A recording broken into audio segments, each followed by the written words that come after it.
About Bob Arum. Fantastic. Don't mention that. This is James Ryder for iPhone TV in association with Matt Jim Marbella. We're at the press conference stage for the artist formerly known as Maloney, announcing as Kellie Maloney and returning back to boxing. With me, I've got Haters' very own Declan Taylor. What's happening, Dec? Not much, James. Just here. It's all going on here, mate, as you can see. But you must be struggling for interviews, mate, if you turn to me. You know what? You must be thin on the ground. Your stock's gone up since Coogan put you on the Match Pass show.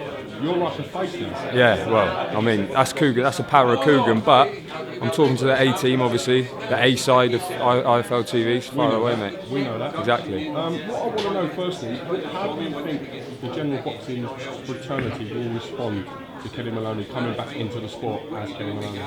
I mean, it's an interesting one because, first of all, what are you thinking? That's what I want to know. Well, I mean, fair play. The first day, I'm sure you got it at the start of the presser, there was a little quiver in the voice, you know, and it looked like this presser could be hard work for her emotionally. But then she kind of got it together, got into a stride, and it was old Frank Maloney-isms, you know. And I say fair play. And I mean, she's signed two good lads. Gary Cornish, I mean, they're talking about AJ and David Price. I mean, it could be a bit premature, but I mean, why not? And she's back in the game. As she said, she's got no TV, which is obviously going to be an issue for now. But she's saying it's about exploring other avenues, social media, YouTube. She might want to talk to you about being a YouTube success. I'm happy to advise. Yeah, well, there you go. And I mean, Godspeed. I mean, it's only going to be good for boxing. You see the turnout here today, unbelievable, really. I mean, we've been here for a few. I remember Audley Harrison had his one before Ali Adams up here, and it was and that was good. And yeah, I mean, rammed in here today, so happy days. And I'm looking forward to covering a bit more of this because it's not just sports here; it's news reporters here. You've got news reporters from Press Association, you've got Sky News, Telegraph. People are talking about this as a news story rather than a sports story, which has only got to be good for boxing.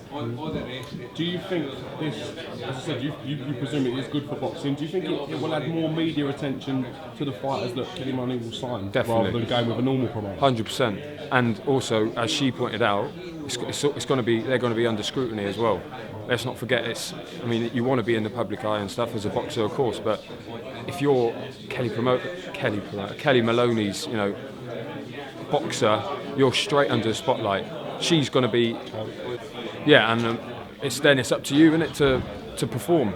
I don't know an awful lot about Jones, but I have seen Gary Cornish quite a few times, and Frank were on shows. He's massive, obviously, and they're trying to make history as a Scottish heavyweight, which is obviously going to be one thing in itself. So he's already got that pressure from Scotland. So, I mean, good on him for taking on the challenge of being Kellie Maloney's first signings as Kellie. I mean, fair play. And like you say, everyone's going to be looking at Kellie going forward now with her promotions, but everyone's going to be looking at those boys as well. And she said they're going to be making further signings, of course, which is a good thing.